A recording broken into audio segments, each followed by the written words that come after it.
राहुल गांधींना कदाचित या गोष्टीची कल्पना नसेल की प्रोएक्टिव्हली सरकारने कारवाई करून पेपर फोडणाऱ्यांना पकडलं आणि म्हणून ती परीक्षा पुढे नेली. पेपर फुटल्यानंतर नाही, त्याच्या आधी ही कारवाई महाराष्ट्र सरकारने आमच्या पोलिसांनी केलेली आहे आणि निश्चितपणे पुढची परीक्षा योग्य पद्धतीनं व्हावी याचं नियोजन चाललंय. त्याच्या तारखा देखील लवकरच आम्ही घोषित करणार आहोत. फक्त मला याची कल्पना नाही की राहुल गांधींनी हे ट्विट परदेशातनं केलंय की देशातनं केलंय, कारण ते बहुतांश वेळी परदेशात असतात, त्यामुळे त्यांना सगळी माहितीच असते असं नाहीये.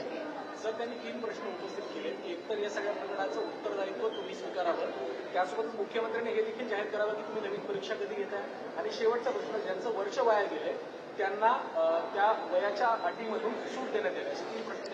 मला असं वाटतं की या तिन्ही गोष्टींचं उत्तर यापूर्वीच दिलेलं आहे.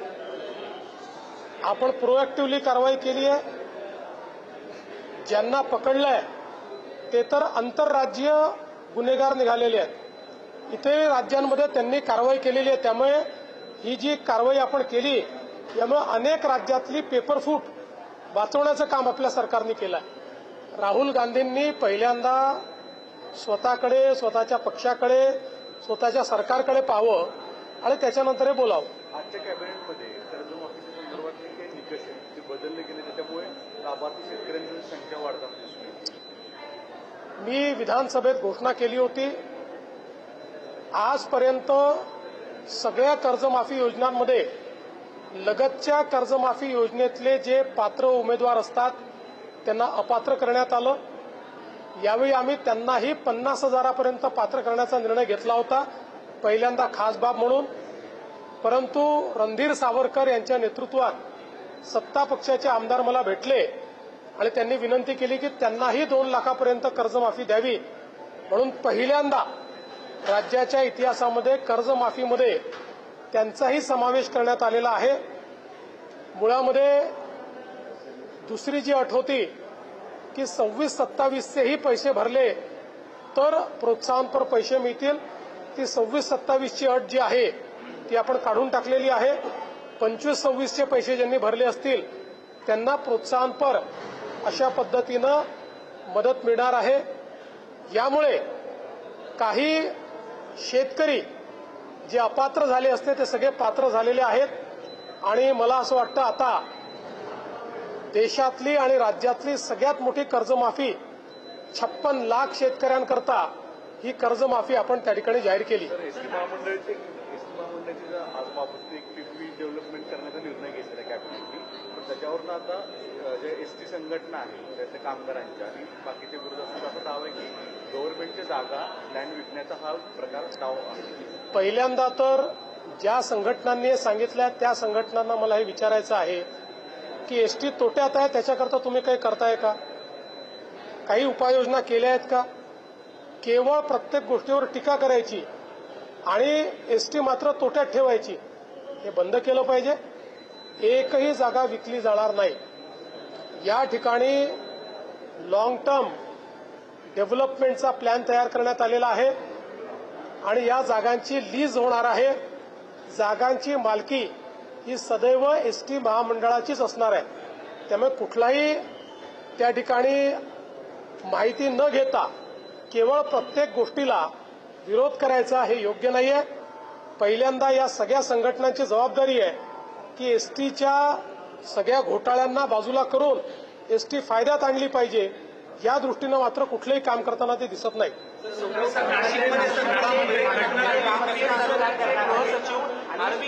यांनी एक धक्कादायक खुलासा केलेला आहे. ते असं म्हणतात की हा सगळा जो प्रकार 2008 साली झालेला मुंबईतला दहशतवादी हल्ला होता हा आयएसआय आणि काँग्रेसचा प्लॅन होता. श्री मणी यांनी जे दावे केलेले आहेत हे प्रचंड धक्कादायक आहे. एक प्रकारे माझ्यासहित सगळ्यांना यातनं केवळ धक्काच बसलेला नाही तर अनेक प्रश्न उपस्थित झाले आहेत.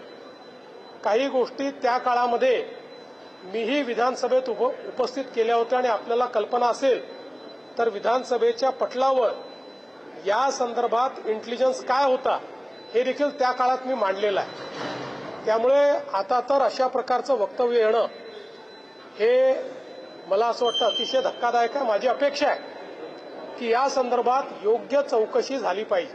सर नाशिकमध्ये काही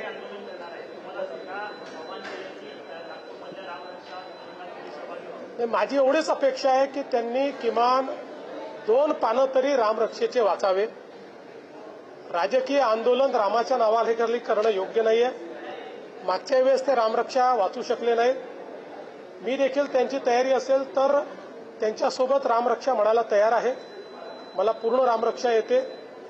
समजा नसती आली तरी किमान वाचता तर यायला पाहिजे. तुम्ही रामरक्षा आंदोलन करता आणि रामरक्षाच वाचता येत नाही, हे कुठलं आंदोलन आहे तुमचं? अपील कर रहे हैं। उनका कहना है कि सोनम वांगचुक जिस तरह से कुर्सी पर बैठे हैं, कहीं ना कहीं उनको समर्थन सबने देना चाहिए और सरकार बहुत असंवेदनशील है ऐसा। देखिए, उद्धव ठाकरे जी एक हताश, निराश और फ्रस्ट्रेटेड व्यक्ति है. इनका राजनीति में कोई वजूद बचा नहीं है. ये जो सारी चीजें वो बोलते हैं फ्रस्ट्रेशन से बोलते हैं. सर नाशिक मुख्यमंत्री देवेंद्र फडणवीस यांनी विविध मुद्द्यांवरती भाष्य केलेलं आहे. उद्धव ठाकरे आणि राहुल गांधी यांच्यावरती टीका केली आहे. राहुल गांधींनी आधी स्वतःच्या पक्षाकडे पाहावं आणि दुसरीकडे उद्धव ठाकरे यांच्यावर देखील टीका केली आहे. देशातील सर्वात मोठी कर्जमाफी जाहीर केल्याचं मुख्यमंत्री देवेंद्र फडणवीस यांनी म्हटलेलं आहे. तुम्ही रामरक्षा आंदोलन करता पण तुम्हाला रामरक्षाच वाचता येत नाही असा टोला उद्धव ठाकरे यांना लगावलेला आहे. आणि देशातील सर्वात मोठी कर्जमाफी ही आमच्या सरकारनं जाहीर केल्याचं देखील मुख्यमंत्री देवेंद्र फडणवीस यांनी म्हटलेलं आहे. तुम्ही रामरक्षा आंदोलन करता मात्र वाचता येत नाहीये असं म्हणत त्यांनी उद्धव ठाकरे यांच्यावर टीका केली.